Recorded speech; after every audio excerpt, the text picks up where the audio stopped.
Dark season 1 episode 4 story ఒక mysterious ఆడియోతో start అవుతుంది. ఒక అన్నోన్ వాయిస్ మనకి బ్లాక్ హోల్స్ గురించి ఎక్స్ప్లెయిన్ చేస్తూ ఉంటుంది. ఆ వాయిస్ చెప్పేది ఏంటంటే ఏదైనా ఆబ్జెక్ట్ బ్లాక్ హోల్ లోపలికి వెళ్తే అది డిసపియర్ అయిపోతుంది. కానీ యాక్చువల్ క్వశ్చన్ ఏంటంటే ఆ ఆబ్జెక్ట్ ఎక్కడికి వెళ్తుంది, అసలు అది కంప్లీట్లీ వానిష్ అవుతుందా లేదా వేరే ప్లేస్ కి ట్రావెల్ అవుతుందా? వాయిస్ హింట్ ఇస్తుంది, maybe black holes somehow portals లా పనిచేస్తాయి, ఒక ప్లేస్ నుండి వేరే ప్లేస్ కి కనెక్ట్ చేసే హిడెన్ పాత్స్ లో ఉండొచ్చని. ఈ ఎక్స్ప్లెనేషన్ జరుగుతున్న టైంలో విజువల్స్ లో హెల్గే బంకర్ ని చూపిస్తారు. అలాగే ఎరిక్ ని కట్టేసి ఉంచిన మిస్టీరియస్ రూమ్ ని కూడా మళ్ళీ చూపిస్తారు. అక్కడ సేమ్ స్ట్రేంజ్ మెషిన్ ఉంటుంది. తర్వాత స్టోరీ జోనస్ దగ్గరికి షిఫ్ట్ అవుతుంది. జోనస్ ఇప్పటికీ తన ఫాదర్ మైకల్ డ్రా చేసిన కేవ్ మ్యాప్ ని అబ్జర్వ్ చేస్తూ ఉంటాడు. అతని ఐస్ రిపీటెడ్ గా ఒక లైన్ మీద పడతాయి. వేర్ ఇస్ ద క్రాసింగ్ అంటే మైకల్ కేవ్స్ లోపల ఏదో సీక్రెట్ ప్యాసేజ్ లేదా హిడెన్ కనెక్షన్ ని సర్చ్ చేస్తున్నాడని క్లియర్ గా అర్థమవుతుంది. ఇంకో సైడ్ డాప్లర్ హౌస్ లో ఫ్రాన్సిస్కా ఫుల్ కోపంలో ఉంటుంది. తన లిప్స్టిక్ కనిపించడం లేదని తన చిన్న సిస్టర్ ఎలిజబెత్ మీద బ్లేమ్ వేస్తుంది. ఫ్రాన్సిస్కా డైరెక్ట్ గా ఎలిజబెత్ దగ్గరకు వెళ్లి అగ్రెసివ్ గా క్వశ్చన్ చేస్తుంది. ఆ టైంలో పీటర్ అండ్ చార్లెట్ ని కూడా చూపిస్తారు. ఇక్కడ సబ్టల్ గా ఒక ఇంపార్టెంట్ డీటెయిల్ రివీల్ చేస్తారు. వాళ్ళిద్దరూ సపరేట్ రూమ్స్ లో నిద్రపోతున్నారని. అంటే వాళ్ళ మ్యారేజ్ లో ఏదో సీరియస్ ప్రాబ్లం నడుస్తుందని హింట్ ఇస్తారు. తర్వాత చార్లెట్ తన యంగర్ డాటర్ ఎలిజబెత్ ని స్కూల్ కి డ్రాప్ చేయడానికి తీసుకెళ్తుంది. మికెల్ మరియు ఎరిక్ డిసపియర్ అయిన తర్వాత విండన్ టౌన్ మొత్తం భయంలో ఉంది. పేరెంట్స్ అందరూ ఇప్పుడు తమ చిల్డ్రన్ సేఫ్టీ గురించి చాలా కేర్ఫుల్ గా ఆలోచిస్తున్నారు. ఎందుకంటే ఎప్పుడు ఎవరు మిస్సింగ్ అవుతారో ఎవరికి తెలియని సిచ్యువేషన్ క్రియేట్ అయింది. స్కూల్ కు వెళ్తున్న రూట్ లో చార్లెట్ ఒక ఇల్లీగల్ పని చేస్తుంది. రోడ్ పక్కన ఉన్న సీసీటీవీ కెమెరా ఫుటేజ్ ని సీక్రెట్లీ రిమూవ్ చేస్తుంది. యాక్చువల్లీ ఆమె అది ఇన్వెస్టిగేషన్ కోసమే చేస్తుంది, కానీ టెక్నికల్లీ అది థెఫ్ట్ కిందకే వస్తుంది. ఈ సీన్ చూసి తన డాటర్ ఎలిజబెత్ ఇమీడియట్ గా రియాక్ట్ అవుతుంది. ఆమె ఇన్నోసెంట్ గా చెప్తుంది, దొంగతనం చేయడం తప్పు కదా అని తన సొంత అమ్మని తిడుతుంది. చార్లెట్ ఆ మాట విని కొంచెం స్మైల్ చేస్తుంది. తర్వాత ఆమె ఎలిజబెత్ ని స్కూల్ దగ్గర డ్రాప్ చేస్తుంది. అక్కడ వాళ్ళకి యాషిన్ అనే చిన్న అబ్బాయి కనిపిస్తాడు. ఎలిజబెత్ క్యూట్ గా చెప్తుంది, ఇతను నా బాయ్ ఫ్రెండ్ అని. చార్లెట్ ఆ ఇన్నోసెన్స్ చూసి నవ్వుకుంటుంది. తర్వాత డైరెక్ట్ గా పోలీస్ స్టేషన్ కి వెళ్ళిపోతుంది. ఇంకో సైడ్ విండన్ టౌన్ లో స్ట్రేంజ్ ఇన్సిడెంట్స్ ఇంకా పెరిగిపోతున్నాయి. బర్డ్స్ స్కై నుండి చనిపోయి పడుతూనే ఉన్నాయి. సైంటిస్ట్ వాటిని అటాప్సీ చేస్తే షాకింగ్ డీటెయిల్స్ బయటకు వస్తాయి. ఆ బర్డ్స్ ఇయర్స్ కూడా బస్ట్ అయిపోయాయి. ఆల్మోస్ట్ ఎక్స్ట్రీమ్ ప్రెజర్ లేదా స్ట్రాంగ్ ఫ్రీక్వెన్సీస్ వల్ల డ్యామేజ్ అయినట్టు ఉంటుంది. ఎగ్జాక్ట్లీ డెడ్ చైల్డ్ బాడీ మరియు షిప్ కేసెస్ లాగానే.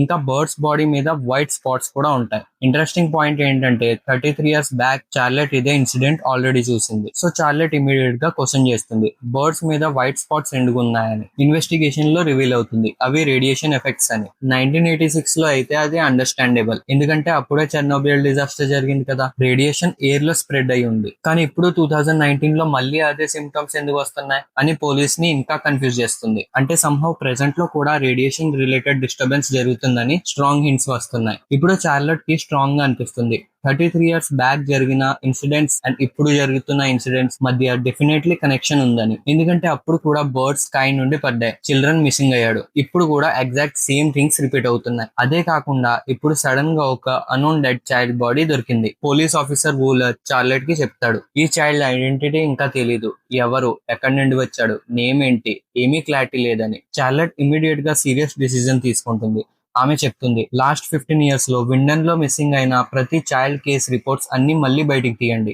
ప్రతి డీటెయిల్ ని రీచెక్ చేద్దామని. ఇన్వెస్టిగేషన్ డీపెన్ అవడం స్టార్ట్ అవుతుంది. అప్పుడే వూలర్ ఇంకో ఇంపార్టెంట్ క్లూ గురించి చెప్తాడు. మిక్కెల్ మిస్సింగ్ అయిన ప్లేస్ దగ్గర కొంచెం డిస్టెన్స్ లో టైర్ ట్రాక్స్ దొరికాయని. ఆ మాట విని చార్లెట్ అలర్ట్ అయిపోతుంది, ఎందుకంటే ఆమె ముందు నైట్ సీక్రెట్లీ సీసీటీవీ స్టీల్ చేసింది కదా. సో ఆమె ఆ ఫుటేజ్ ని చెక్ చేస్తుంది. షాకింగ్లీ అందులో తన హస్బెండ్ పీటర్ కార్ నంబర్ కనిపిస్తుంది. అంటే మికెల్ మిస్సింగ్ అయిన సేమ్ నైట్ పీటర్ ఆ రోడ్ మీద ఉన్నాడు. ఇప్పుడు చార్లెట్ సస్పిషన్ ఇంకా పెరిగిపోతుంది. ఆమె ఇమీడియట్ గా పీటర్ కి కాల్ చేసి అడుగుతుంది, ఆ నైట్ నువ్వు నాకు కాల్ చేసావు కదా, అప్పుడు ఏం చెప్పాలనుకున్నావు అని. కానీ పీటర్ టెన్షన్ లో ఆన్సర్ ఇస్తాడు, స్పెషల్ గా చెప్పాల్సింది ఏం లేదని. అంతే, వెంటనే ఫోన్ కట్ చేస్తాడు. ఇప్పుడు చార్లెట్ కి తన హస్బెండ్ పీటర్ మీద స్ట్రాంగ్ సస్పిషన్ స్టార్ట్ అవుతుంది. అతను డెఫినెట్లీ ఏదో హైడ్ చేస్తున్నాడని ఆమెకి ఫీల్ అవుతుంది. ఇంకో సైడ్ జోనస్ ఫైనలీ కేవ్స్ లోపలికి వెళ్లాలని డిసైడ్ అవుతాడు. తన ఫాదర్ డ్రా చేసిన మ్యాప్ ఇప్పుడు తన దగ్గర రెడీగా ఉంటుంది. కానీ జోనస్ కి తెలియని విషయం ఏంటంటే ఎవరో అతన్ని అబ్జర్వ్ చేస్తున్నారు. కేవ్స్ బయట అదే మిస్టీరియస్ స్ట్రేంజర్ నిల్చొని ఉంటాడు. లాస్ట్ ఫ్యూ డేస్ నుండి విండన్ లో తిరుగుతున్న సేమ్ పర్సన్. అతను సైలెంట్ గా జోనస్ కేవ్స్ లోపలికి వెళ్లడం చూస్తూ ఉంటాడు. తర్వాత స్టోరీ మ్యాగ్నస్ మరియు ఫ్రాన్సిస్కా సైడ్ కి షిఫ్ట్ అవుతుంది. మ్యాగ్నస్ ఆల్రెడీ ఫ్రాన్సిస్కా బిహేవియర్ మీద డౌట్ ఉంటుంది, అందుకే అతను సీక్రెట్లీ ఆమెని ఫాలో అవుతాడు. ఫ్రాన్సిస్కా ఫారెస్ట్ లోపలికి వెళ్ళిపోయి గ్రౌండ్ కింద దాచిన ఒక స్మాల్ బాక్స్ ని బయటకు తీస్తుంది. ఆ బాక్స్ లో నుండి ఏదో ఐటమ్ తీసుకొని మళ్ళీ బాక్స్ బాక్స్ ని అదే ప్లేస్ లో హైడ్ చేస్తుంది. ఫ్రాన్సిస్కా వెళ్ళిపోయాక మ్యాగ్నస్ ఆ బాక్స్ ఓపెన్ చేసి చూస్తే అందులో మనీ ఉంటాయి. లేటర్ మ్యాగ్నస్ డైరెక్ట్ గా ఫ్రాన్సిస్కాని అడుగుతాడు, ఫారెస్ట్ లో మనీ ఎందుకు దాచావని. అప్పుడు ఫ్రాన్సిస్కా ఎమోషనల్ అయిపోతుంది. ఫైనలీ తన పర్సనల్ ప్రాబ్లమ్స్ ని బయట పెట్టడం స్టార్ట్ చేస్తుంది. ఆమె చెప్తుంది, యాక్చువల్లీ నా పేరెంట్స్ డివోర్స్ తీసుకోవాలి కానీ స్టిల్ కలిసి ఉంటున్నారని. తర్వాత ఇంకో షాకింగ్ ట్రూత్ రివీల్ చేస్తుంది, మా నాన్న హోమోసెక్సువల్.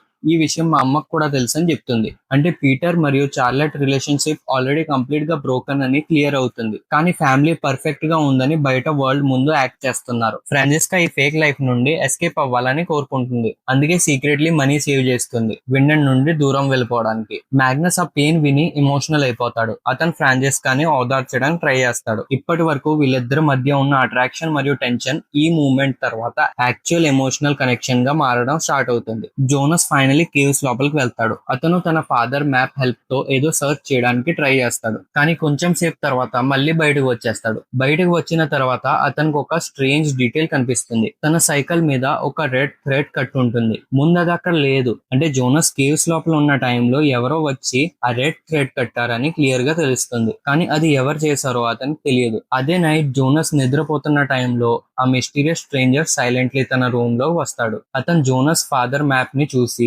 దాని మీద ఏదో ఇంపార్టెంట్ థింగ్ రాస్తాడు. ఇంకో సైడ్ స్టోరీ మళ్ళీ చార్లెట్ దగ్గరికి షిఫ్ట్ అవుతుంది. ఈసారి ఆమె విండన్ లో ఉన్న ఒక ఐసోలేటెడ్ ఏరియాకి వెళ్తుంది. అక్కడ ఒక ట్రాన్స్జెండర్ సెక్స్ వర్కర్ ఉంటుంది. చార్లెట్ ఆమెని కొన్ని క్వశ్చన్స్ అడుగుతుంది. వాళ్ళ కన్వర్జేషన్ బట్టి మనకు స్లోలీ అర్థమవుతుంది చార్లెట్ కి ఆల్రెడీ డౌట్ ఉంది తన హస్బెండ్ పీటర్ హోమోసెక్సువల్ అయి ఉండొచ్చని. ఎందుకంటే పీటర్ పాస్ట్ లో ఈ ట్రాన్స్జెండర్ పర్సన్ ని రెగ్యులర్ గా కలవడానికి వచ్చేవాడు. కానీ ఆ పర్సన్ చెప్తుంది లాస్ట్ 1 year నుండి పీటర్ ఇక్కడికి రాలేదని. ఈవెన్ ఆ ఆన్సర్ విన్న తర్వాత కూడా చార్లెట్ మైండ్ కామ్ అవ్వదు. తర్వాత ఆమె డైరెక్ట్ గా హెల్గే క్యాబిన్ సైడ్ కి వెళ్తుంది. హెల్గే ఎవరో మనకు తెలుసు కదా, పీటర్ ఫాదర్, అంటే చార్లెట్ వాళ్ళ ఫాదర్ ఇన్ లా. అక్కడ మళ్ళీ ఏదో మిస్టీరియస్ బంకర్ కనిపిస్తుంది. ఈ బంకర్ ని సిరీస్ ఆల్రెడీ చాలా సార్లు చూపించింది అండ్ చూస్తే క్లియర్ గా అనిపిస్తుంది ఈ బంకర్ లోపల ఏదో హ్యూజ్ సీక్రెట్ జరుగుతుందని. ఇన్వెస్టిగేషన్ చేస్తూ చార్లెట్ కి అక్కడ ఒక స్పెషల్ రెడ్ మట్టి కనిపిస్తుంది. షాకింగ్లీ అదే టైప్ మట్టి ముందు దొరికిన డెడ్ చైల్డ్ బాడీ దగ్గర కూడా ఉంది. సో బంకర్ మరియు డెడ్ బాడీ మధ్య డైరెక్ట్ కనెక్షన్ ఉందని హింట్స్ వస్తాయి. తర్వాత చార్లెట్ మరియు పీటర్ ఫోన్ లో మాట్లాడుకుంటారు. చార్లెట్ అడుగుతుంది,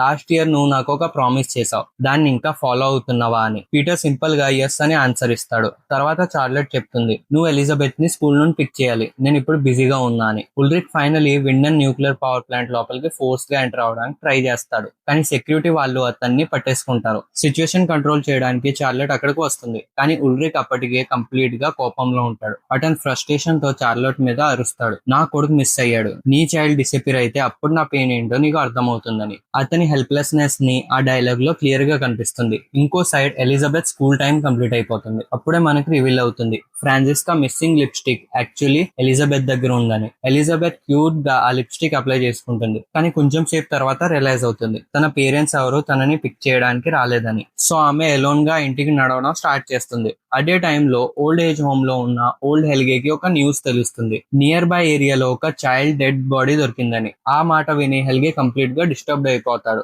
అతను సడన్ గా అక్కడ నుండి ఎస్కేప్ అయ్యి బయటకు పరిగెట్టడం స్టార్ట్ చేస్తాడు. రన్ చేస్తూ రిపీటెడ్ గా ఒకటే లైన్ అంటుంటాడు, నేను అతన్ని ఆపాలని. కానీ అతను ఎవరిని స్టాప్ చేయాలనుకుంటున్నాడో అప్పటికి మిస్టరీగానే ఉంటుంది. అవుట్ సైడ్ హెవీ రెయిన్ పడుతుంది. పీటర్ ఫైనలీ ఎలిజబెత్ స్కూల్ దగ్గరికి రీచ్ అవుతాడు. కానీ అప్పటికే ఎలిజబెత్ అక్కడ నుండి వెళ్ళిపోయింది. పీటర్ పానిక్ అయి తన డాటర్ ని ప్రతి చోట వెతుకుతూ ఉంటాడు. కానీ ఆమె ట్రేస్ దొరకదు. నైట్ అయిపోయింది. పోలీస్ కూడా ఎలిజబెత్ కోసం సర్చ్ స్టార్ట్ చేస్తుంది. ఆ సర్చ్ మధ్యలో వాళ్ళకి హెల్గే డాప్లర్ కనిపిస్తాడు. అతను మళ్ళీ అదే లైన్స్ రిపీట్ చేస్తూ ఉంటాడు, నేను అతన్ని ఆపాలని. లేట్ నైట్ అయినా కూడా థ్యాంక్ఫుల్లీ ఎలిజబెత్ సేఫ్ గా ఇంటికి రీచ్ అవుతుంది. తన పేరెంట్స్ ఫుల్ టెన్షన్ లో అడుగుతారు, నువ్వు ఎక్కడ ఉన్నావని. అప్పుడు ఎలిజబెత్ కామ్ గా చెప్తుంది, నాకు దారిలో నోవా కలిసాడని. ఇక్కడ ఫస్ట్ టైం నోవా అనే మిస్టీరియస్ నేమ్ వినిపిస్తుంది. కానీ అతను ఎవరో మనకు అప్పటికి తెలియదు. షాకింగ్లీ ఎలిజబెత్ హ్యాండ్ లో ఒక గోల్డ్ వాచ్ ఉంటుంది. ఆమె ఆ వాచ్ ని తన అమ్మ చార్లెట్ కి ఇస్తుంది. తర్వాత చెప్తుంది, నోవా అన్నాడు ఇది మీదని. చార్లెట్ ఆ వాచ్ ఓపెన్ చేసి చూస్తే దాని మీద ఫర్ చార్లెట్ అని రాసి ఉంటుంది. ఆ మూమెంట్ కంప్లీట్ గా మిస్టీరియస్ గా ఫీల్ అవుతుంది. ఎందుకంటే నోవాకి చార్లెట్ గురించి ఎలా తెలుసు, ఆ వాచ్ ఎక్కడి నుండి వచ్చింది, క్వశ్చన్స్ ఇంకా పెరిగిపోతున్నాయి. Next morning Elizabeth cute boy friend Yasin school కి వెళ్లడం స్టార్ట్ చేస్తాడు. కానీ రూట్ మధ్యలో ఒక హుడ్ వేసుకున్న మిస్టీరియస్ పర్సన్ అతని ముందు నిల్చుంటాడు. అతని ఫేస్ క్లియర్ గా కనిపించదు. ఆ పర్సన్ యాసిన్ దగ్గరకు వచ్చి అడుగుతాడు, నువ్వు యాసిన్ కదా అని. తర్వాత చెప్తాడు, నన్ను నోవా పంపించాడని. అక్కడితో ఎపిసోడ్ ఎండ్ అవుతుంది. హానెస్ట్లీ ఈ సీన్ చాలా క్రీపీగా ఉంటుంది. ఎందుకంటే ఆడియన్స్ కి ఇమీడియట్ గా ఫియర్ వస్తుంది. మేబీ ఇప్పుడు యాసిన్ కూడా నెక్స్ట్ మిస్సింగ్ చైల్డ్ అవ్వబోతున్నాడేమో అని. యాసిన్ అండ్ ఎలిజబెత్ పేర్ చాలా ఇన్నోసెంట్ అండ్ క్యూట్ గా కనిపించింది, కానీ డార్క్ సిరీస్ లో ఏం జరుగుతుందో గెస్ చేయడం చాలా కష్టం. ముందు ఎపిసోడ్స్ లో మిస్టరీ ఇంకా డేంజరస్ గా మారబోతుంది. సో నెక్స్ట్ ఎక్స్ప్లెనేషన్ కోసం డెఫినెట్లీ స్టే ట్యూన్డ్. వీడియో నచ్చితే లైక్, షేర్ అండ్ సబ్స్క్రైబ్ చేయడం మర్చిపోకండి. ఉంటా మరి నెక్స్ట్ ఎపిసోడ్ ఎక్స్ప్లెనేషన్ తో మళ్ళీ కలుద్దాం. Until then good by.